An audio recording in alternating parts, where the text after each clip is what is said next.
Bonsoir à tous, je suis ravie de vous retrouver pour l'Afterwork, un Afterwork en partenariat avec BPI France et La Tribune. Je suis ravie car ce soir, avec toute cette actualité lourde, on va parler de start-up innovantes, de start-up engagées et d'entreprises familiales qui ont su rester agiles et s'adapter à leur temps. Ça fait du bien aussi de parler de choses positives parce qu'on croule sous cette actualité tellement morose que voilà, d'avoir des messages d'espoir comme ceux qu'on va vous délivrer ce soir, ça fait beaucoup de bien. Et au programme, un programme très riche, puisqu'on sera avec Nicolas, le fondateur de Perrus, avec Céline, la cofondatrice de Plume, avec Colombe, la fondatrice de Call It By Your Name, avec Sherazade, la fondatrice d'Atelier FH.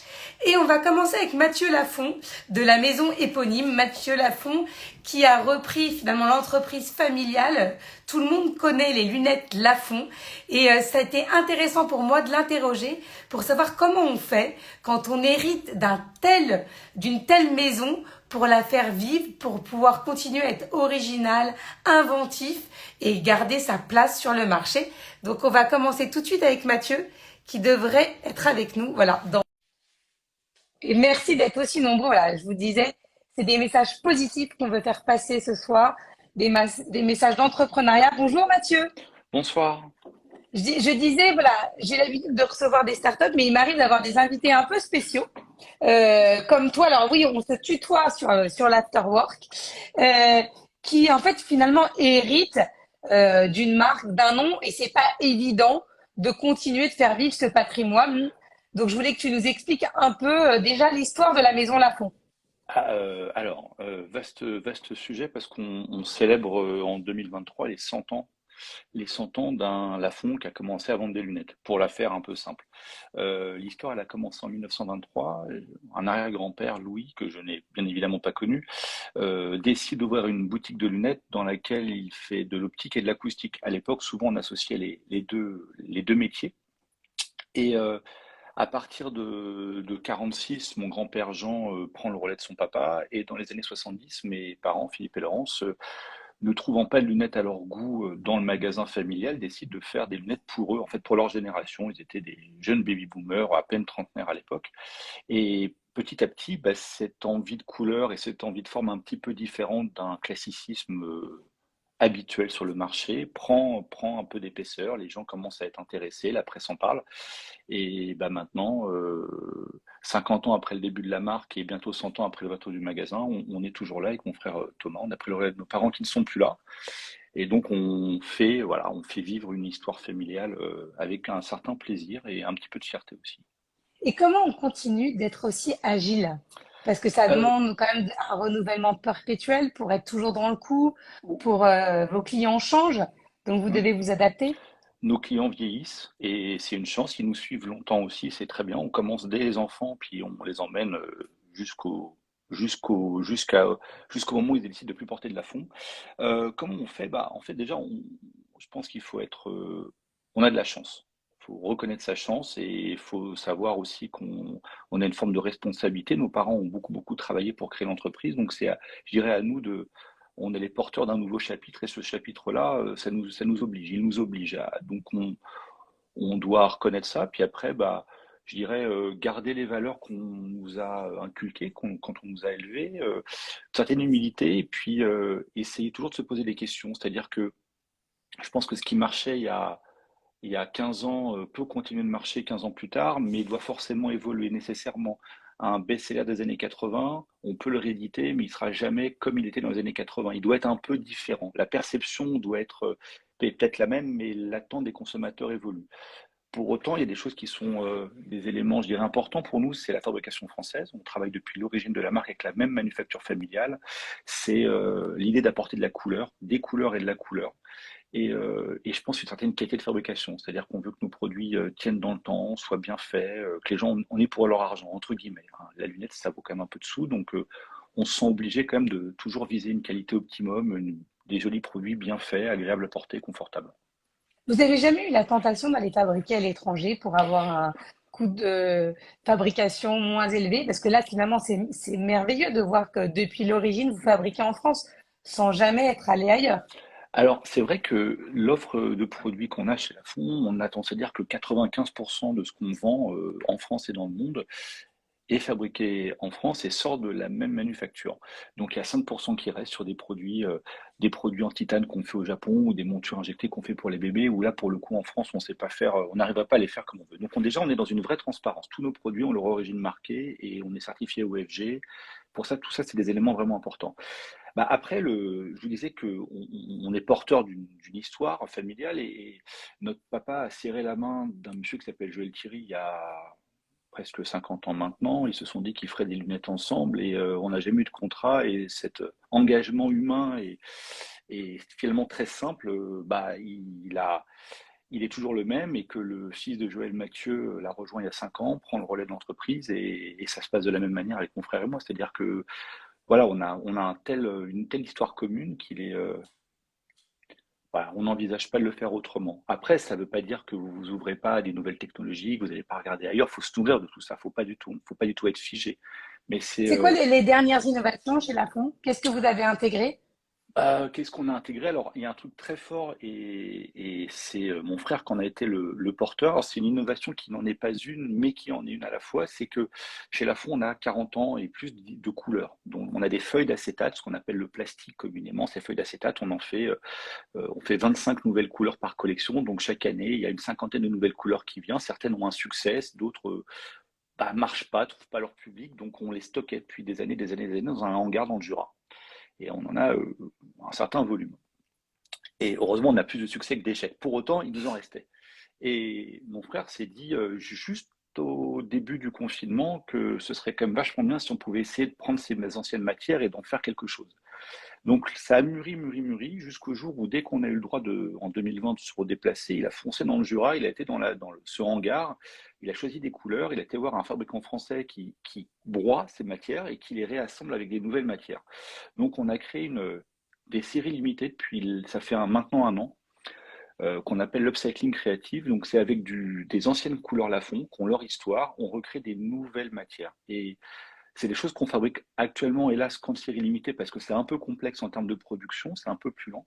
Ça a un écho, enfin c'est un vrai succès, nos clients nous suivent et on en est hyper fiers parce que c'est une manière d'essayer d'apporter une forme d'éco-conception, mais tout en gardant notre passé, notre histoire et en essayant de projeter vers autre chose. Donc c'est autant un laboratoire de couleurs qu'une approche très PME, finalement très terre à terre, mais on en est vachement fiers sur comment on peut faire un petit peu mieux et moins jeter.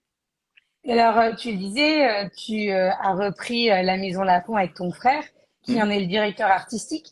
tout Est-ce à fait. que finalement travailler en famille, pour ceux qui nous écoutent, pour ceux qui sont entrepreneurs, il y en a beaucoup qui se lancent en famille, hein, Hmm, c'est quelque chose qu'on hmm. voit de plus en plus fréquemment. Quels conseils tu peux leur donner pour, euh, pour durer et pour éviter les conflits qu'on peut avoir dans toute association, mais encore plus en famille? Alors, je pense qu'il faut se dire les choses. Je suis d'une famille où on s'est toujours dit les choses par moments avec un petit peu d'intensité, mais ça sous-tend toujours beaucoup d'amour derrière, quoi. Mais il faut pouvoir se dire les choses, c'est important. Et je pense qu'il faut avoir une structure solide. Déjà, une entreprise familiale, en tout cas chez Lafon, elle ne vit pas que parce que la famille est là. C'est déjà une équipe de gens qui font pas partie de notre famille au sens propre du terme, mais qui pour certains ont plus de 30 ans d'ancienneté dans la maison. Donc c'est d'avoir une équipe solide parce que on peut être un, deux, trois ou quatre à travailler en famille dans la société.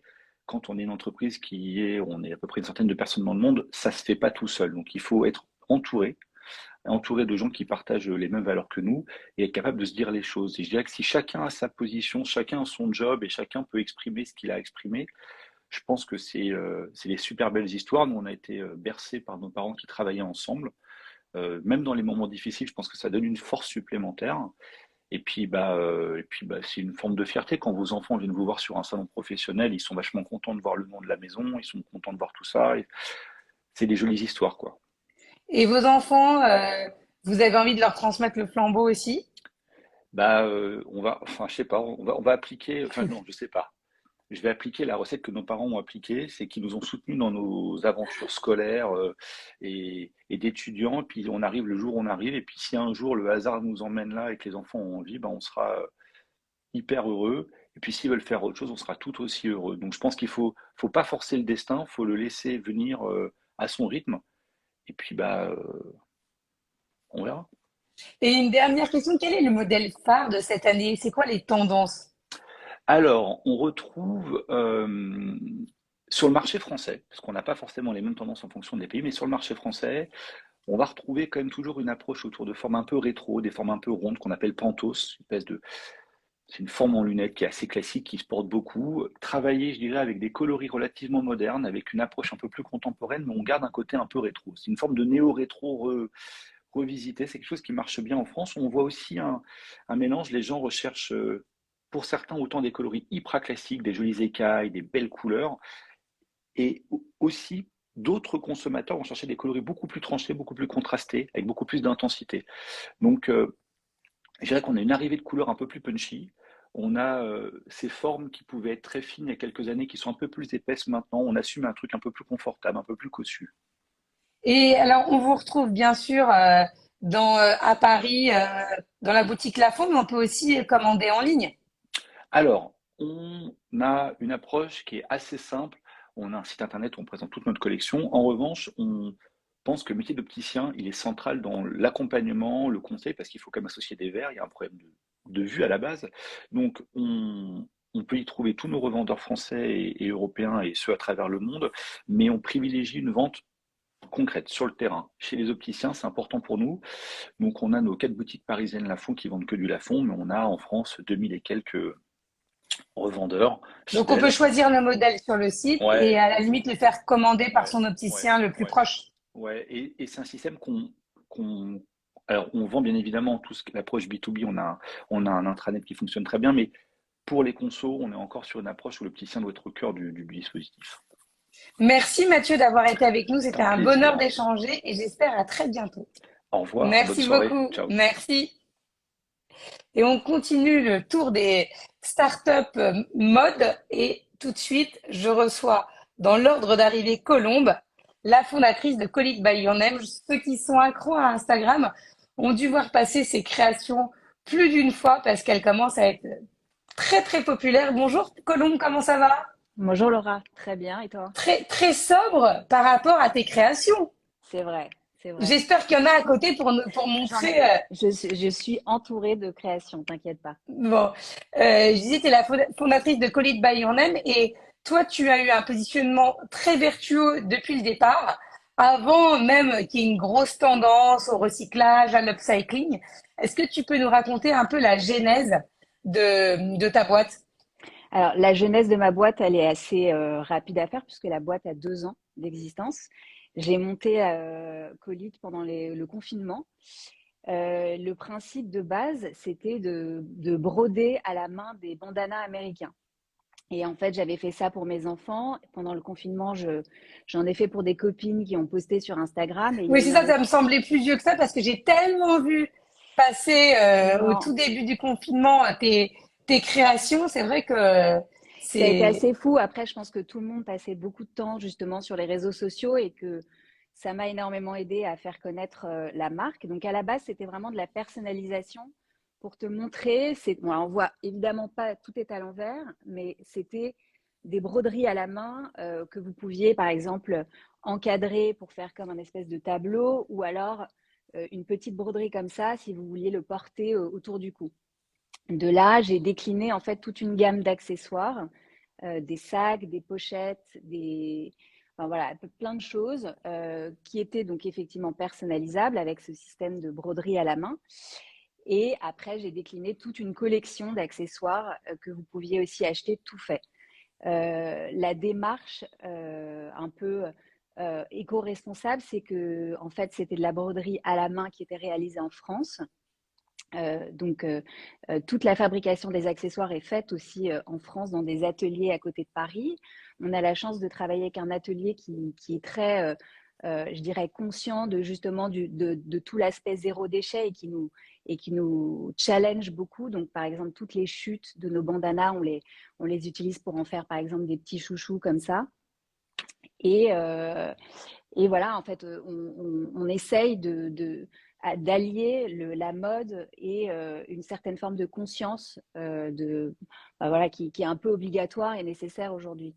Mais aujourd'hui, tu as des plus grosses pièces. Alors, je sais pas si on voit.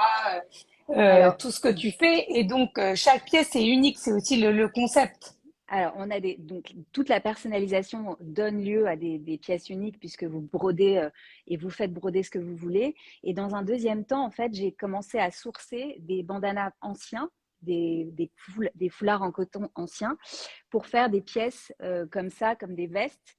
Qui sont Donc, magnifiques. voilà, donc, qui sont comme des espèces de grands patchwork de bandanas qui sont donc des pièces anciennes.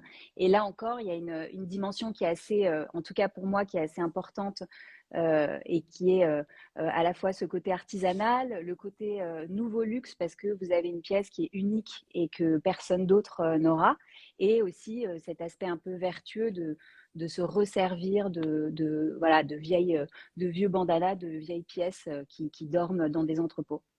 Et alors, quand on échangeait, tu me disais, c'est vrai qu'il y a beaucoup de copies aujourd'hui. C'est-à-dire, certains ont vu ce que tu faisais, mais font des copies bas de gamme, fabriquées à l'étranger. Comment on réagit quand on est une jeune entrepreneur comme toi et qu'on est déjà copié aussitôt? Eh ben, j'essaye de me défendre du mieux que je peux. Après, c'est quelque chose qui prend énormément de temps au quotidien et qui aussi est un investissement très important. Après, moi, je pense toujours à aller de l'avant, en fait, et à trouver des nouveaux produits, des nouvelles choses. Je pense que c'est plus vertueux de se challenger soi-même plutôt que de passer son temps à courir après voilà, les copies. Et aussi, voilà, je pense que ce qui est plus important, c'est peut-être d'être la marque de référence de tout ça, de cet artisanat qu'on fait vivre à travers la marque, plutôt que de courir après voilà, toutes les copies qui existent malheureusement. Et comment tu vois Colite by Your Name dans 5 ans? Et ben, dans 5 ans, j'aimerais bien élargir un peu les collections. J'aimerais peut-être sortir du côté systématiquement bandana et travailler en fait une marque un peu hybride comme ce que je fais aujourd'hui avec à la fois des vraies collections, à la fois toujours cette personnalisation et cette notion d'upcycling, mais de l'appliquer à peut-être d'autres choses que le tout bandana en fait. Donc Et, faire des vêtements, enfin voilà, réfléchir à une gamme plus large. et aujourd'hui, tu t'es vendu dans des concept stores, t'es vendu dans plusieurs magasins et en ligne. On a notre site internet qui marche très bien en France et qui marche aussi très bien aux États-Unis, à l'étranger. On a beaucoup de clients, notamment en Corée, enfin vraiment partout dans le monde. On est aussi représenté au Bon Marché à Paris et on rentre chez Net-à-Porter, qui est quand même un très très gros Qui est une belle, acteur, ouais, qui est une belle consécration. très belle consécration, et on est vraiment trop content qu'ils nous mettent en avant et qu'ils mettent aussi en avant cette nouvelle image un peu du luxe qui est pour moi, enfin, ce côté vraiment artisanal et personnalisé. euh, voilà. Donc, j'apporte quand même une précision importante, parce que comme chaque pièce est unique, parfois, c'est vrai que certaines personnes peuvent dire les prix sont élevés, mais voilà, il faut bien rappeler que tout est brodé à la main, que c'est fait en France, que voilà, chaque Voilà. pièce est unique et que c'est pour ça Ouais. que c'est pas les mêmes prix C'est un pas les, bandana made in China et brodé à la Et brodé machine. à la machine, par exemple, une broderie comme ça, c'est donc une broderie qui est réalisée en France, qui prend à peu près plus de 3 heures à la brodeuse. La fabrication aussi des sacs est faite à Paris, et tout ça, ça a évidemment un coût, et voilà, on applique les mêmes marges que tout le monde, mais juste avec ce travail qui est plus cher pour nous à la base que si on faisait voilà, si on faisait réaliser tout ça à l'autre bout du monde. Euh, ouais. Non, non, mais bravo. En tout cas, merci Colombe d'avoir été avec nous ce soir et Merci bravo pour ce que beaucoup. tu fais et bravo pour Net à Porter. Ça, c'est une belle Ouais, consécration. on est trop contents. Merci beaucoup. Merci. Au Au revoir revoir, à Laura. bientôt. Au revoir. Je continue mon petit tour et on va accueillir tout de suite Nicolas, je crois qu'il est arrivé de Pérus. Et ouais, vraiment, c'est un bonheur de voir tous ces entrepreneurs. Bonjour Nicolas, Salut Laura, ça tu vas va? bien? Super. Jolie déco, hein? Merci, c'est du homemade. Mais c'est un peu le maître mot ce soir. On voit que voilà, c'est l'artisanat prime. Exactement. Est-ce que tu peux nous présenter Pérus? Bien sûr. Alors Perrou, c'est une marque qui est née en 2014, c'est une marque de mode responsable. Et nous, l'idée, c'est d'avoir un produit qui est singulier en utilisant des traditions et des motifs ethniques qui sont des Incas. Il y a une production qui est responsable, donc c'est-à-dire qu'on essaye d'avoir un travail qui est valorisé et un impact environnemental réduit. Et enfin, il y a un impact social aussi. Pour chaque produit qui est acheté chez nous, il y a une journée d'école qui est financée. Et donc concrètement, en fait, pour chaque article acheté chez nous, on fait une donation qui représente plus de 30% de nos bénéfices et qui permet de financer des projets éducatifs au Pérou. C'est 30% de vos bénéfices? En ce moment, ouais, ça dépend des années, c'est mais récemment, énorme. vu que les bénéfices ont été plutôt en baisse, en réalité, même sur l'année dernière, c'était 50%. Bravo, Donc en tout cas, non, mais c'est chapeau, bah, parce qu'en général, c'est rarement plus de 10%. ouais, alors le truc, c'est que les années précédentes, ça a été un peu moins évident. Et donc, du coup, les bénéfices étaient un peu plus faibles. Et donc, la donation qui, elle, est fixe par produit, elle a pas bougé. On a tenu à la continuer et à la conserver. Est-ce que tu as des exemples autour de toi, des modèles pour qu'on voit à quoi ça Bien ressemble? sûr. Alors, j'ai sur moi un sweat qui va sortir, un sweat colorant en coton bio qui va sortir dans la semaine. Là, en ce moment, on a une basket qu'on a Et les lancée. baskets, elles sont dingues. Elles sont dingues, C'est ces baskets. adorable. Ouais, donc ça, c'est un des derniers modèles qu'on a lancé qui commence à être très sobre, alors qu'historiquement, on avait quand même beaucoup plus de motifs. Ici, on a joué avec les perforations. Donc voilà, c'est une basket qui est facile à mettre en tout lieu, mais on a aussi des produits avec plus de motifs ethniques. Et là, en exclusivité, j'ai aussi un futur modèle qu'on va sans doute lancer en précommande le mois prochain.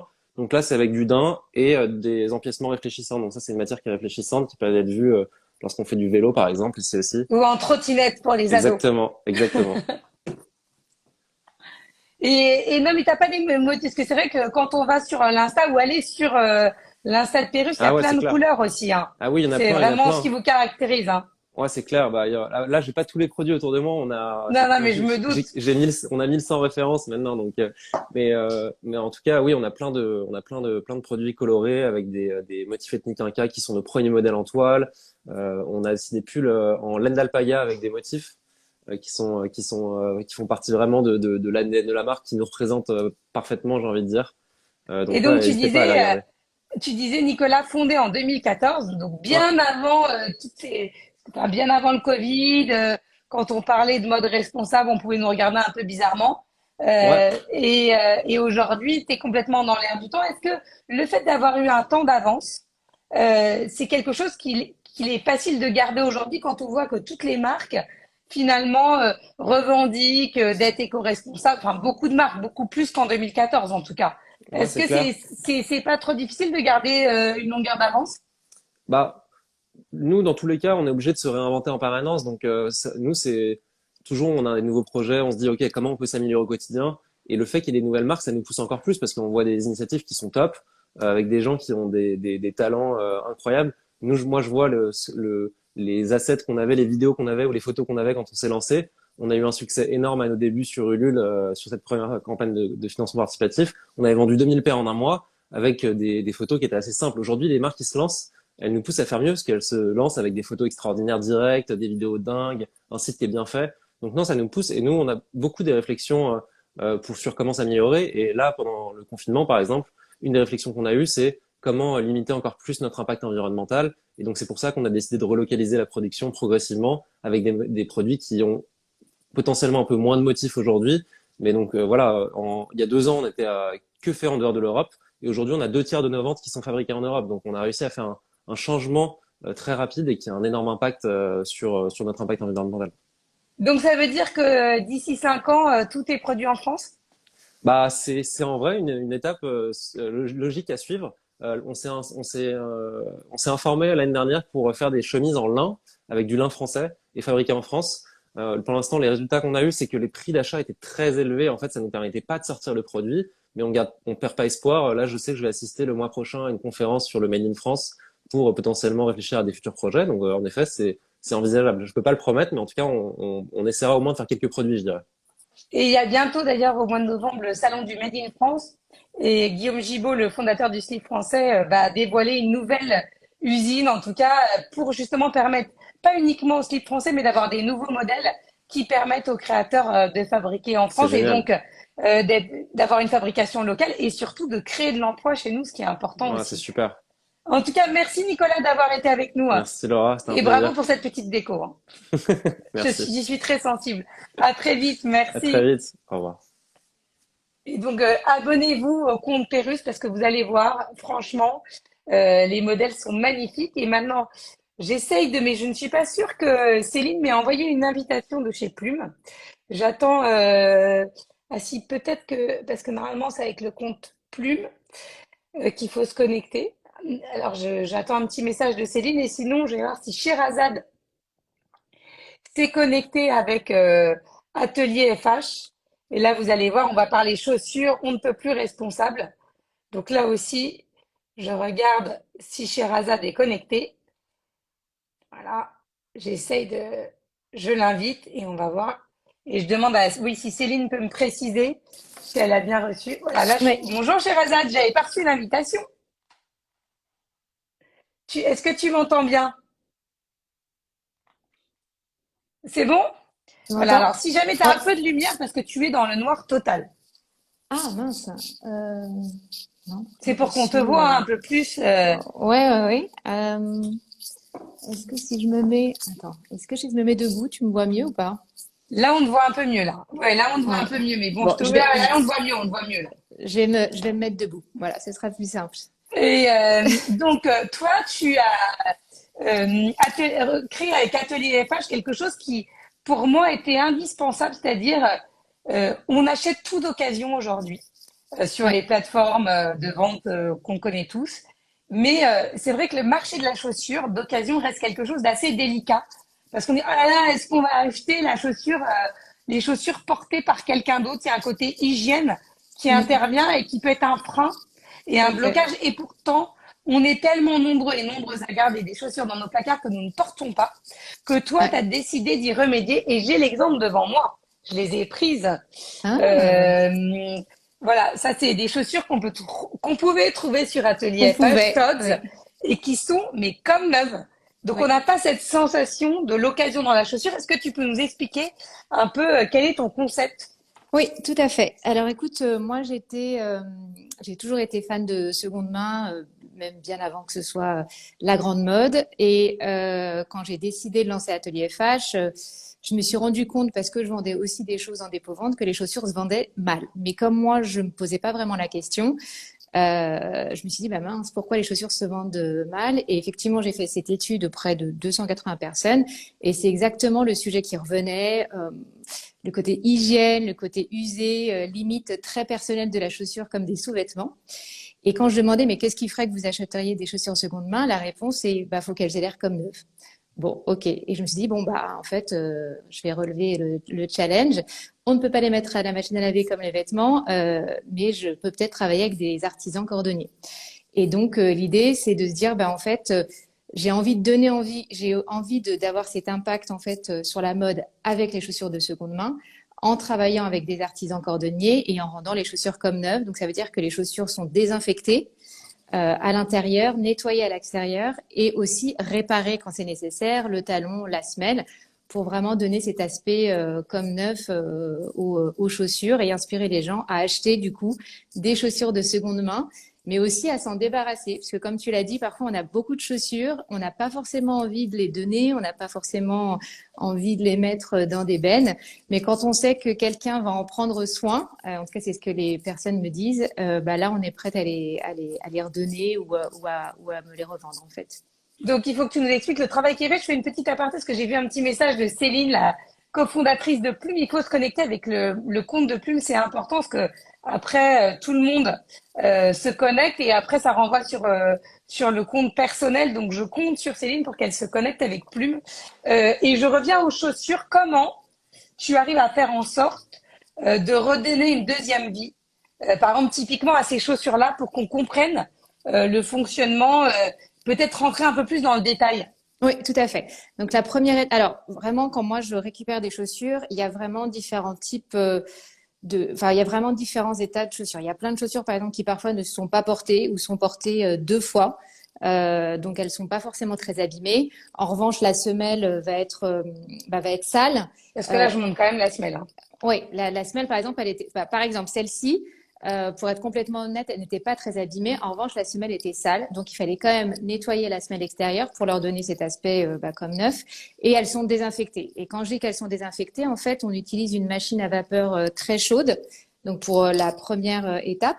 Et la deuxième étape, il y a aussi un passage à la main pour renettoyer à l'intérieur parce que parfois tu vas avoir des choses qui vont coller. Enfin voilà, en passant par les choses moins sexy, surtout pour les chaussures d'été. Dans les chaussures vintage, par exemple, je sais pas, tu vas avoir du noir. Bref, tout et vraiment c'est la première étape.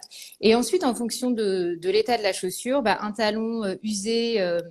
Le cordonnier va changer le talon, une semelle usée, on va aussi changer la semelle. Parfois, tu peux aussi avoir, je te montre là, c'est pas le cas, mais tu sais, parfois, tu peux avoir un petit scratch. Le cuir paraît un peu égratigné. Ça pareil, on va le réparer soit en recollant quand on a encore le bout de cuir.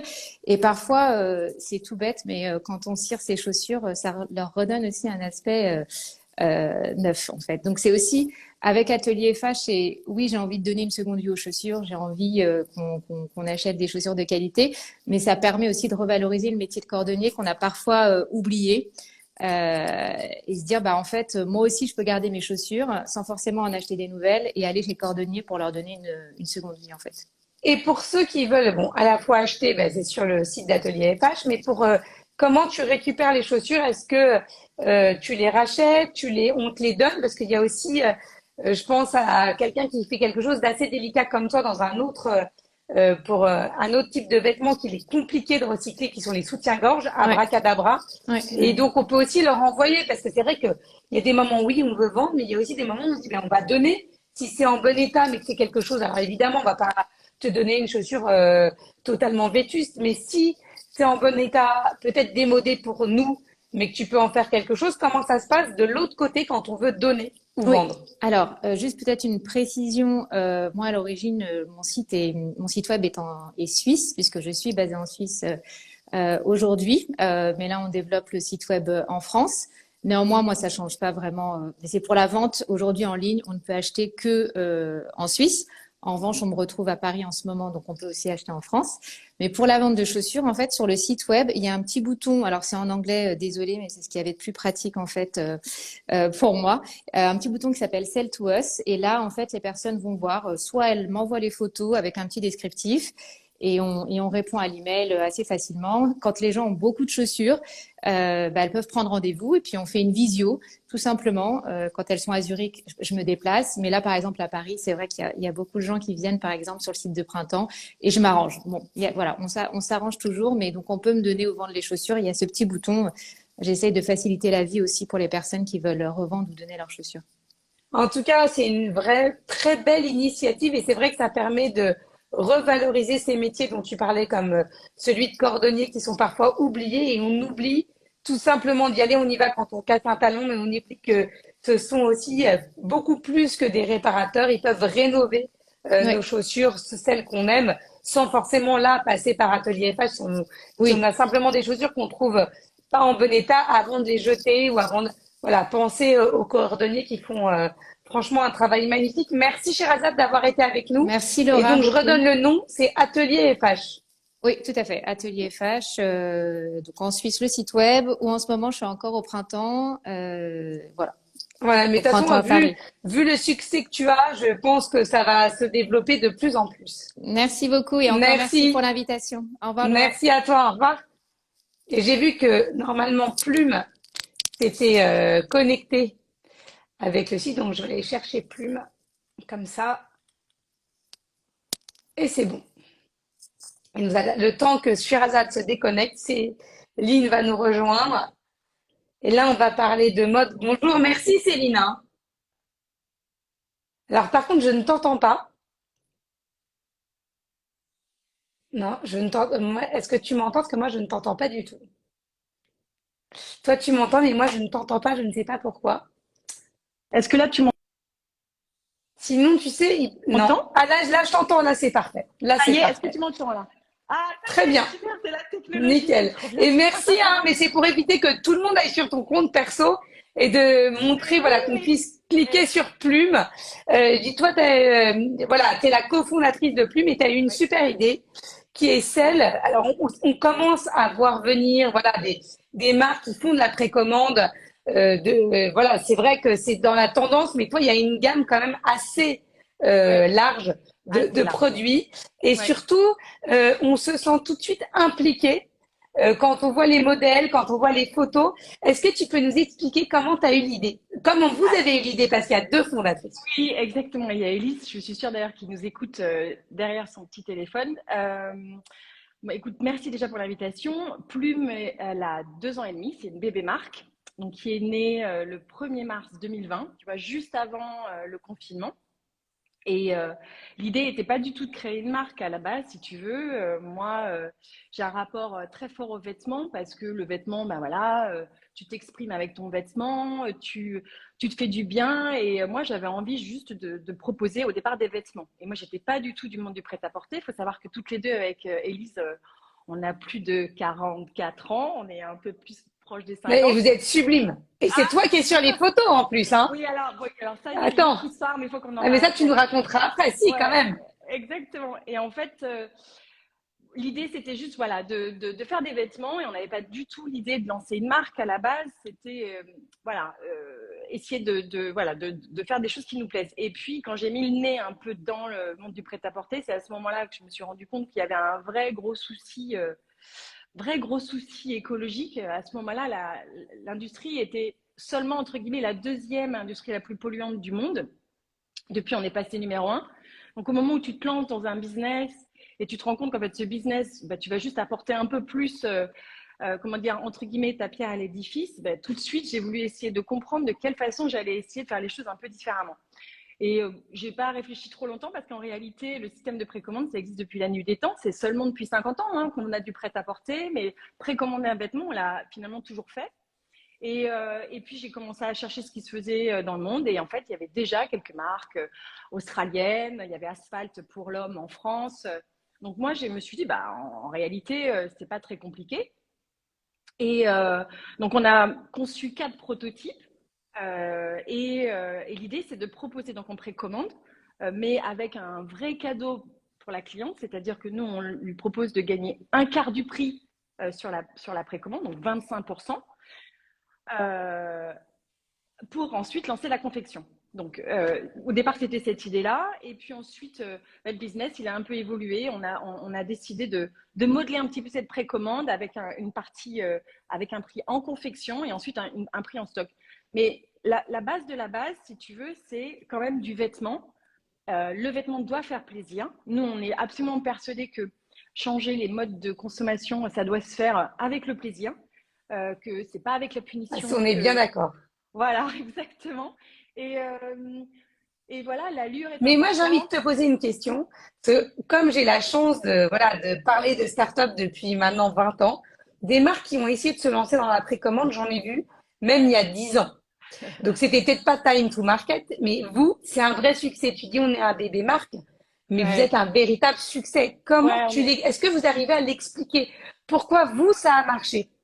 Il y a alors, vous, il y a Katia Sanchez de manière un peu plus confidentielle qui fait des très belles mailles, qui avait fondé les petits hauts et qui aujourd'hui fait de la précommande que de mailles, ouais. monoproduits. Mais vous, voilà, vous avez atteint une notoriété en 2 ans incroyable. Il y en a qui Écoute, mettent 20 ans pour avoir votre ouais, notoriété. alors je pense qu'il y a plusieurs choses. Déjà, je suis absolument pas convaincue que lancer une marque sur un concept de vente, ça fonctionne. Ça, c'est mon point de vue. Le vêtement, ça doit quand même continuer à procurer du plaisir. Et le plaisir dans le prêt-à-porter, il y a quand même une histoire de style quelque part, tu vois, c'est la base de la base. Et puis nous, on est là pour raconter des histoires. C'est-à-dire que, en effet, le mode de consommation, le mode de confection doit être hyper important. Nous, on fait très attention. Il faut savoir que 70% de notre chaîne tram est fait en France. Nos mailles sont faites en Italie, nos chaussures au Portugal. On travaille le cuir dans des usines LWG qui sont en Inde. Tout ce qui va être très, très compliqué, donc la rebroderie, c'est fait en Inde. Mais moi, je suis allée chercher le savoir-faire dans des usines ultra auditées. Ceci étant dit, ça reste du prêt-à-porter. Donc, il faut qu'on puisse faire rêver. Et nous, on a envie de donner ce plaisir. Et le vêtement, c'est important, mais pas que. C'est toute l'expérience de plume qui doit être soignée, réfléchie Et moi, j'ai un amour du détail. J'aime les photos, j'aime les vidéos, j'aime le son, l'écriture qui va être donnée, le parfum que la cliente va ressentir quand elle va ouvrir son paquet. C'est une véritable expérience, en fait, que la cliente, elle doit vivre. Et qu'est-ce Et que, moi, qu'est-ce que vous faisiez avec Élise avant de vous lancer dans Plume? j'espère que tu es prête, mais on n'aura pas le temps de tout raconter. Non, Moi, mais je juste trouvais, pour qu'on comprenne. oui, alors, moi, j'ai eu 1000 vies. Donc, j'ai pas mal vécu à l'étranger, mais je suis une entrepreneur. En réalité, je me suis mise à entreprendre à partir de 35 ans, quand j'ai divorcé. Voilà, je me suis complètement remise en question. J'avais fait mes 2 premiers bébés.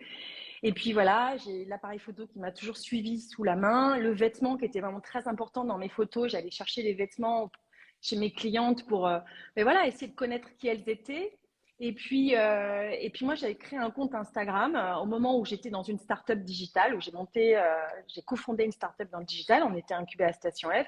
Et moi, j'avais besoin de m'exprimer de façon créative et c'est devenu, voilà, ce compte une sorte d'hygiène créative. Et j'ai créé une communauté. C'était très étrange pour une fille de plus de 40 ans à l'époque, parce qu'il n'y en avait pas des filles de plus de 40 ans sur Instagram. Et, euh, et voilà. Et il y a cette Mais communauté donc, qui ça s'est veut créée. dire que finalement, quand on est guidé par sa passion, ça marche. T'as pas passé. Moi, en fait, ce que je voulais t'entendre dire, c'est que t'as pas passé 20 ans chez Vogue. Non, Voilà, c'était vraiment j'ai guidé. Et d'ailleurs, absolument je pas vois voulu les de prétexte. commentaires depuis tout à l'heure, le nombre de fans de la marque, parce que vous arrivez avec Élise à retranscrire cette authenticité. Et je pense Ouais, que c'est ça qui paye aujourd'hui ouais. dans les modèles que vous proposez. Il n'y a pas de calcul. En tout Il n'y a cas, pas de moi, calcul. Il y a pas de... Alors, je vais te dire pourquoi j'apparais. Alors, il n'est pas prévu que je reste ad vitam aeternam sur les photos. C'est ben pour juste ça. l'instant, tu peux rester Mais largement pendant longtemps encore, hein. écoute, je vais te raconter comment ça s'est passé. Tout au début, on avait une mannequin, on était 4, j'avais vraiment un tout petit budget. On part dans le désert, c'était avant le confinement, enfin bon, bref. Et, euh, et l'idée, c'était juste que j'apparaisse un tout petit peu pour que la communauté de mon compte perso puisse arriver sur le compte de Plume. Et en fait, à chaque fois que j'apparaissais sur les photos, on vendait plus. Et Elise, qui est mon associée, elle me dit, écoute, on va peut-être un peu plus pusher tes photos quand même, parce que jamais que ça paraît. Ça... Et moi, je lui dis, mais non, mais pas du tout, j'ai pas du tout envie. Et on s'est rendu compte, alors déjà, quand tu lances une marque, l'économie quand même d'une mannequin, c'est quand même énorme. Moi, en plus, je me coiffe, je me maquille. Donc, si tu veux, c'est aussi un budget très important. Et puis, on s'est rendu compte aussi qu'il y avait peut-être une congruence, si tu veux, entre c'est quand même moi qui suis à la création, qui réfléchit aux vêtements, qui est dans toute la partie voilà, création du contenu. Donc il y a peut-être une cohérence, si tu veux, entre la création et puis finalement celle qui le porte, parce que je crée des vêtements que j'ai envie de porter en réalité. Et moi, j'ai 3 enfants, j'ai une famille recomposée, j'ai 46 balais. Il faut qu'à un moment donné, je puisse vivre. Et en même temps, j'ai envie de mettre des paillettes. Et je revendique qu'à 46 ans, on puisse mettre D'ailleurs, des très paillettes. joli haut à paillettes, que j'ai voulu mettre à l'antenne. Mais bon, c'était trop posé. Donc, si je fais une émission le soir, oui, mais le Ouais. matin, j'avais peur des réactions. Mais en plus, la qualité est dingue. Ça, c'est Et important aussi de le alors, préciser. écoute, c'est ça qui est chouette, c'est que, alors, pour lancer une marque, il faut des fournisseurs.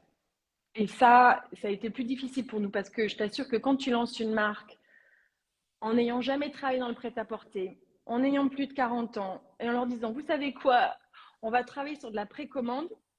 Et il faut savoir que nous, on a lancé notre marque, on avait 10 000 euros. Hein. Donc, c'était qu'on n'avait rien. Et les gens nous regardent, nous disent, ça a l'air vachement bien ce que vous êtes en train de lancer, les filles, mais bon, on se revoit plus tard. Et puis ben, on a eu de la chance d'être accompagnés par des gens comme Dominique, des gens comme Philippe, voilà, qui Vous nous avez, ont accordé. juste pour qu'on comprenne, pour tous ceux qui, comme après, évidemment, cette session, elle est mise en ligne sur la tribune, sur BPI. Pour tous ceux qui veulent entreprendre, c'est des messages d'espoir de dire, ben voilà, on est parti, on avait 10 000 euros avec Ouais, nous, on n'avait pas de fonds qui nous suivaient. Donc, c'est important d'être bien entouré. Mais ouais. comment on s'entoure bien? Vous avez sollicité vos proches en leur demandant leur avis? Alors déjà, il faut, dans les fournisseurs dans le textile, c'est quand même important d'avoir quelqu'un qui vous dit ces personnes sont des personnes de confiance. Parce que finalement, moi j'apprends vite, Élise elle apprend vite. Il n'y a pas de, il y a pas comment dire, il ne faut pas aller vers un secteur sous prétexte qu'on ne le connaît pas parce qu'on se dit je ne connais pas. Non, on apprend très très vite. Par contre, la question c'est est-ce que vous êtes des professionnels? Est-ce que lorsque vous travaillez, vous êtes des gens sincères? Est-ce que vous avez envie de vous faire plaisir? Et surtout, est-ce que vous êtes honnête dans vos échanges? Nous, on s'est dit avec Élise, et moi, c'est la seule chose que je lui ai promis, c'est qu'on n'allait pas s'ennuyer. Mais on s'est dit aussi que les personnes avec qui on allait travailler, il fallait que ce soit des gens sympas, des gens professionnels. Mais on voulait passer du bon temps avec toutes les personnes. Donc, c'est beaucoup de travail, c'est beaucoup de, entre guillemets, de séduction. C'est-à-dire, il faut leur montrer que vous êtes pro. Et peut-être même qu'en tant que femme, il faut montrer encore plus qu'on est vraiment pro, qu'on a des process, qu'on est carré, que oui, on parle de prêt-à-porter, mais que derrière, il y a vraiment du professionnalisme et que tout est vraiment chiadé. Voilà. Donc ça, c'est très, très important. Et puis ensuite, c'est d'être fidèle. Et nous, on n'a pas lâché nos fournisseurs depuis le début. On continue et on continuera d'être avec eux. Alors oui, des fois, on les challenge. Des fois, c'est pas simple parce que nous, on livre pas des professionnels, nous, on livre des clientes. Donc, si on a une semaine de retard ou 10 jours de retard en précommande, la cliente, elle est comme ça, elle attend sa pièce avec impatience. Donc, oui, on les challenge, mais en même temps, c'est ce qui nous fait grandir. Et aujourd'hui, il faut savoir, à peu près 60% de nos commandes qui sont réalisées en précommande, 40% en stock, puisque nous, on fait pas. On a trouvé que c'était une hérésie. En réalité, le système de précommande pure, ça n'existe pas. C'est-à-dire que quand tu utilises un rouleau de tissu ou plusieurs rouleaux de tissu pour fabriquer des pièces, eh bien, imagine, tu as vendu 150 pièces, mais il te faut peut-être 4 rouleaux, ok, ou 2 rouleaux et demi. Sauf que si tu finis pas ton rouleau, ben, qu'est-ce que tu fais du rouleau? Tu le gaspilles. Donc, nous, on s'est dit, c'est une hérésie en réalité. Donc, on va finir le rouleau. Et puis aussi, il faut que nos clientes, elles puissent faire un échange. Si la taille ne convient pas, elle s'est trompée, entre-temps, voilà, des fois on se trouve sur les tailles. Donc la cliente qui a attendu 3 semaines à 5 semaines ou à 1 mois, elle a envie aussi de pouvoir échanger sa pièce. Donc il fallait qu'on ait des pièces en plus.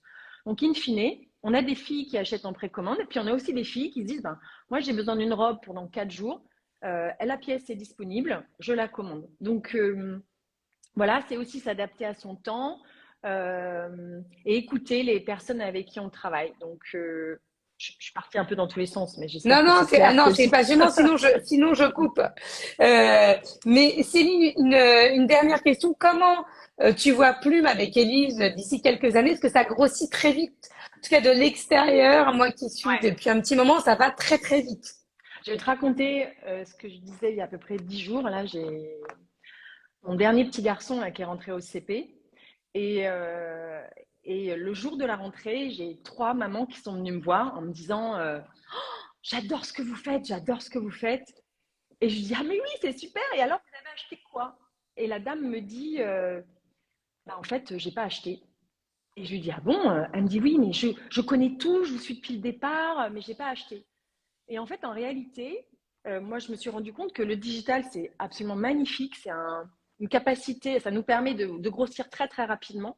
Mais la réalité, c'est que nos pièces plaisent à vraiment, vraiment beaucoup, beaucoup de monde. Mais on a beaucoup de clients qui auront besoin de quand même les essayer une première fois pour faire confiance à la marque. Nous, on a fait un pop-up à Bordeaux au mois de juin. On a eu 300 personnes le jour de l'inauguration. Et les filles touchaient les pièces et elles disaient, mais c'est super quali.